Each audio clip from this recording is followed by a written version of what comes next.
What is up, dudes? Rustopholis here, and today we're going to talk about some leaked information that seems to be 100% legit from an online Reddit source.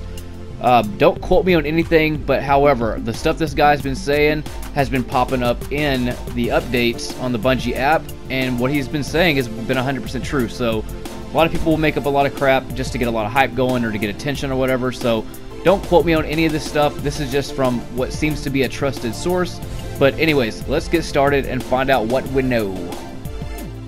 The Ace of Spades. So we all know the Ace of Spades is making a return from a D1 weapon, but this time it's going to be broken. Apparently Aldrin has the Ace of Spades. We run in like gangsters. We take that gun back, but to fix it, it's going to be similar to like the Mars steps we had to do with the Nascent Dawn thing, where we have to do several steps to finally reclaim that weapon and basically repair it. Hopefully it's as good as the D1 version at least. If not, I mean, I don't see them backtracking on a weapon like that. It was so good in D1. Headshots were super crispy, and I imagine that it's going to be even crispier on this one. So, good job with bringing that back. I really did miss that gun. That was the only non-explosive weapon that I actually liked in the game for hand cannons. So, super excited to get my hands back on that. Let's move on and find out what else we got. Alright, so one of the most exciting pieces I have is about the new raid lair. So apparently the new raid is called Last Wish, and there is a one-time challenge where if you can beat it within the first 24 hours, you get something good for doing that. It's probably going to be like some bragging rights stuff, like an emblem or something. I think it would be really awesome if it was like a armor set or a raid, specific set that showed, hey, I did this crap, or a cool ship or something like that. Maybe even a sparrow, who knows? Or maybe like a perk that you only get from doing that for the first 24 hours. That'd be pretty sick. I doubt it would be that, but that is pretty amazing to have for sure. So if you got a clan, better start practicing, man, because you got 24 hours. And apparently the raid boss's name is Dul Inkaru, the Eternal Warrior, but the guy wasn't 100% sure on the name. That's just what he dug up. But the one-time challenge is what I'm most excited about. There is going to be a normal and a prestige version. Who knows if they're going to be all at the same time, though. I'm sure they'll be like, start out with normal, a few weeks later, prestige comes out. They're not going to blow all their guns off right at launch, I'm sure. So, just thought that was some pretty cool information. Moving on, we have what I enjoy most in the Destiny universe, and that is strikes. So apparently there is 4 new strikes: the Warden of Nothing, the Hollowed Lair, the Corrupted, and the Broodhold. And there's probably going to be a PlayStation exclusive unless one of those are the named ones. So, who knows? The cool thing about this, though, is they're also going to be Nightfall versions. But the even cooler thing is, if they are all Nightfall versions, that means there's a PlayStation exclusive included in that, making that a number 5 new strikes. But also on top of that, the Nightfall versions will have special challenges, such as not receiving any arc damage in the final encounter. What that probably means is the floor could maybe be lit up with arc electrocution, or the boss could throw some stuff out, anything like that. As long as you're not touched by it, then you complete that challenge. That seems pretty risky, but that would also be a cool reward to do, or a cool challenge to do, and getting something cool in return. But I thought that was really awesome. I love strikes. I wish they would sell strike packs every few months, like 5 new strikes for $10. It wouldn't be something you had to buy. It could just be as simple as like a story mission with a boss at the end of it. It wouldn't be anything that would become a Nightfall. It would just keep content from coming out, keep churning out the content, keep us busy, not letting things become stale, letting us have a lot of fun. They make a little extra money on the side on top of all the other money they've already made, but it is what it is. I just think that would be a cool thing to do. I love playing strikes. But coming back to topic, I am excited about the whole arc challenge thing. I'm almost 100% sure that every new Nightfall is going to have its own unique specific challenges based on that strike. And I would say that they're probably going to be the same challenge every time it's that Nightfall. If it's not, it'll be a rotating challenge, like a set group of modifiers, how it is on like the heroic strikes.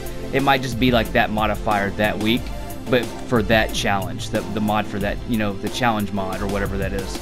I'm sure that's probably how it's going to be. They don't really go too in depth with things. They don't do anything extra that they don't have to do. So I'm sure that it'll be, arc one week, and then the next week it might be, another strike will have don't get hit by solar, or don't, void. I'm sure it's going to rotate like that.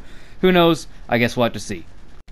Alright, and something else that is not leaked anymore, but it was at the time that I had read it, was your weekly clan challenge that you have to do, like you're putting in your work basically, receives you a master core. And on top of that, you are going to be able to purchase master cores. So I'm sure we'll be stockpiled with those. I don't know what kind of materials or anything is going to be used to basically buy those, but that's pretty awesome that we can just stock up to use them for our weapons or our gear instead of having to just wait for that stupid 10% chance that you get. That's sometimes not even 10%, dude, I swear. Sometimes I'll open like 20 engrams and not get one, but then 3 will be dumped on me like an hour later. But that's pretty cool though. They're changing that up a little bit. That's pretty exciting. And another thing too is bosses have a chance to drop a masterwork core on top of that, so that's pretty sick. You know, you kill a boss, every now and then you get a little masterwork core.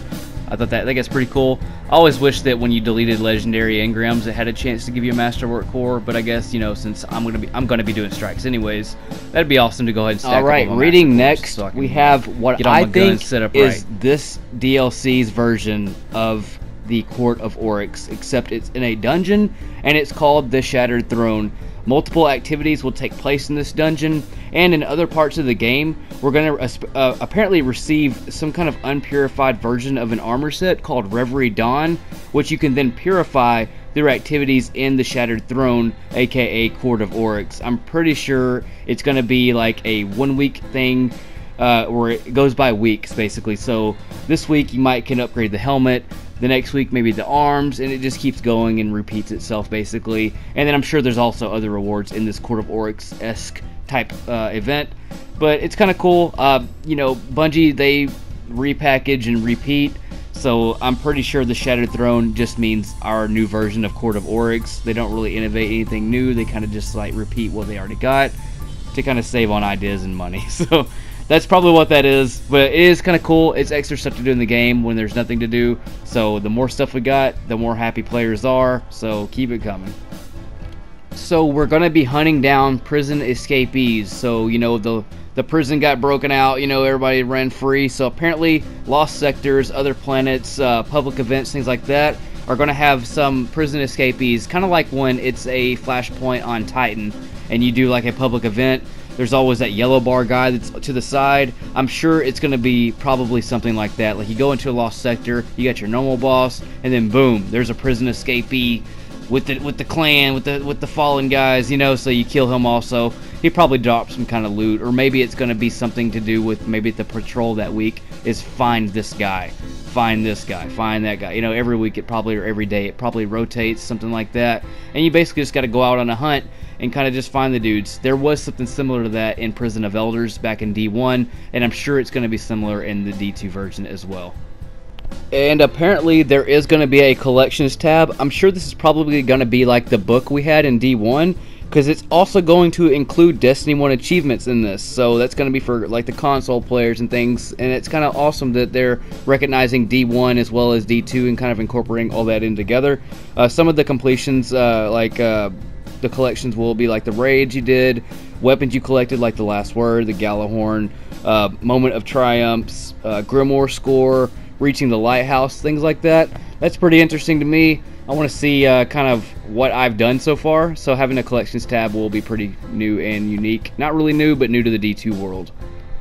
As far as the cosmetics, all we really know now is there are new ghost shapes, so pyramids, triangle-like shaped, something that looks like an override frequency, Fallen themed, I'm sure Cabal themed, Taken themed. There's also going to be a Taken themed Sparrow, which I'm almost 100% sure it's going to be looking like the ship we got for the Whisper mission, but in a Sparrow form. It'll either be that, or it'll just be like the shader from the Taken on Sparrow. Who knows? It's probably going to look pretty sick though, so I can't wait to check that out. And last but not the very least, we've got story information. The guy's not 100% sure on this. This is just what he took from what he got. So, Uldren thinks his sister Queen Mara is still alive. He thinks she is trapped by the Tuchin Ilin in the Dreaming City. In order to save her, she is telling him in his visions, quote-unquote, to open the gates to the Dreaming City. He somehow allies with the prisoners in the Prison of Elders in order to achieve his goal.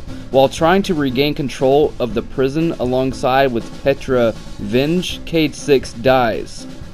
After Uldren succeeds to open the gate to the Dreaming City, he immediately gets killed by a creature. but the gate remains open. It is now Petravenge's duty to protect the city in which all awoken secrets and treasures are kept.